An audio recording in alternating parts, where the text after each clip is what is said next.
मैं राजेश खूबचंदानी आपका स्वागत करता हूं। आज की शुरुआत एक रियल स्टोरी से कर रहा हूं। यह बात है 12 जुलाई 2003 की। शनिवार का दिन था। मैं पोस्ट ऑफिस से काम करके घर लौट आया था। मैं बहुत खुश था क्योंकि थोड़ी देर बाद मुझे मेरे काम के पैसे मिलने वाले थे। घर आते ही मुझे बीवी ने कहा कि मुझे डॉक्टर के पास जाना है और मैं मान गया, चल दिया।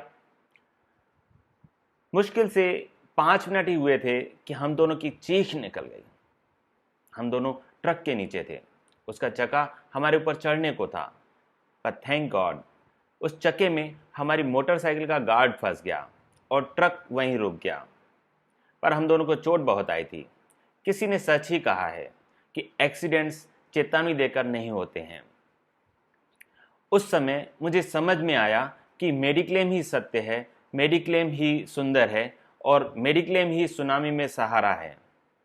दोस्तों, मेडिक्लेम एक कॉन्ट्रैक्ट है कंपनी और पॉलिसी होल्डर के बीच में। पॉलिसी होल्डर यदि समय पर प्रीमियम जमा करता है तो बीमा कंपनी उसके तहत, उसकी पॉलिसी के तहत सारे मेडिकल के खर्चे उठाती है। दोस्तों, हम में से हर कोई कभी न कभी हॉस्पिटल गया है और हम सब इस बात से एग्री करते हैं कि मेडिकल की कास्ट बहुत ज़्यादा बढ़ गई है और वह हमारे बैंक बैलेंस को बिगाड़ के रख देती है। ऐसी स्थिति में एक हेल्थ इंश्योरेंस प्लान हमें हेल्प करता है, पर ये प्लान इतनी ज़्यादा हैं कि कन्फ्यूजन पैदा होते हैं। इस वीडियो के माध्यम से हम चर्चा करेंगे कि हमें मेडिक्लेम पॉलिसी कब लेनी चाहिए, कितने की लेनी चाहिए, पॉलिसी में क्या क्या देखना चाहिए, यानी उसे सेलेक्ट कैसे करें। सारी सुविधाएं लेने के बाद प्रीमियम हम कम कैसे कर सकते हैं। क्लेम लेते समय हमें क्या क्या सावधानियां लेनी चाहिए जिससे सरलता से क्लेम मिल सके। कुछ लोगों का कहना है कि मैं अभी स्वस्थ हूँ, मुझे हेल्थ इंश्योरेंस की ज़रूरत नहीं है। दोस्तों, इंश्योरेंस तो केवल उस समय ले सकते हैं जिस समय हम स्वस्थ हों। एक बार तबीयत खराब हो जाए तो फिर इंश्योरेंस नहीं लिया जा सकता। जब हम मेडिक्लेम पॉलिसी जल्दी खरीदते हैं तो कुछ बीमारियों के हिसाब से जो हमारा वेटिंग पीरियड रहता है, जो कि 1 साल से 4 साल तक रहता है, वह ख़त्म हो जाता है और जब हमें क्लेम की ज़रूरत पड़ती है तब वह पॉलिसी हमें काम देती है। दूसरा, आजकल की लाइफस्टाइल बहुत चेंज हो गई है। फिजिकल एक्टिविटी बिल्कुल कम हो गई है और वर्कलोड और टेंशन बहुत ज़्यादा होता है, जिसके कारण हमें तकलीफ कभी भी हो सकती है। इसके लिए हमें 60 का होना ज़रूरी नहीं है। एक बात और, मेडिक्लेम पॉलिसी में सेक्शन 80D के तहत टैक्स का बेनिफिट भी रहता है। इसलिए मेरा सुझाव है कि पॉलिसी को जितना जल्दी हो सके उतना जल्दी लेना चाहिए। दोस्तों, एक और कहावत है, जैसे कि डेली एक्सरसाइज हमें हमारी हेल्थी लाइफ बनाती है, उसी प्रकार उस हेल्थी लाइफ को प्रोटेक्ट करने के लिए एक हेल्थ इंश्योरेंस की ज़रूरत होती है। अब सवाल है कि मेडिक्लेम कितना होना चाहिए। इसके बारे में कोई निश्चित फार्मूला नहीं है, फिर भी यह आपके मासिक वेतन के 6 गुने से 10 गुने तक हो सकता है। एक हेल्थ इंश्योरेंस को हम 3 भागों में बांट सकते हैं। पहला एक्सीडेंट के कारण, दूसरा क्रिटिकल इलनेस के कारण, तीसरा रेगुलर पॉलिसी। रेगुलर पॉलिसी यह विस्तृत पॉलिसी होती है जो किसी भी बीमारी के कारण हम जब भर्ती होते हैं तो हॉस्पिटल के खर्च कवर करती है। इसे मेडिक्लेम कहते हैं। आज हम विशेष रूप से इसी की चर्चा करेंगे। एक और बात का जिक्र करना चाहूँगा दोस्तों, जब हम किसी हॉस्पिटल में भर्ती होते हैं तो मेडिक्लेम पॉलिसी हमारे मेडिकल के खर्चे तो कवर कर देती है, पर चूँकि हमारे अन्य खर्चे चालू रहते हैं जो कि हम कैश पॉलिसी के माध्यम से कवर कर सकते हैं और यह बहुत सस्ती होती है। 500 रुपये मात्र सालाना प्रीमियम पर हम 1000 रुपये प्रतिदिन के खर्चे 30 दिन तक के लिए कवर कर सकते हैं। इसे अलग से या पॉलिसी के साथ दोनों में प्रकार से लिया जा सकता है। एक अच्छी मेडिक्लेम पॉलिसी में सबसे पहले फ्री हेल्थ चेकअप होना चाहिए, अच्छे हॉस्पिटल्स का नेटवर्क होना चाहिए, प्री एंड पोस्ट हॉस्पिटलाइजेशन होने चाहिए, रूम रेंट की कैपिंग ना हो, लाइफ टाइम रिन्यूअल हो, नो क्लेम बोनस हो, डे केयर में ज़्यादा बीमारियों का कवर हो, रीस्टोर बेनिफिट हो, एम्बुलेंस की सुविधा हो और वेलनेस, इस पर ज़्यादा ध्यान देना चाहिए।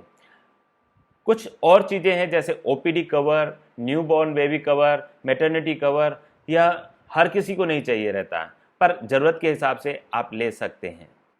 क्लेम प्रोसेस यह पॉलिसी धारक के लिए सबसे इम्पॉर्टेंट पार्ट है, जहां थोड़ी सी समझदारी से क्लेम सरलतापूर्वक मिल सकता है।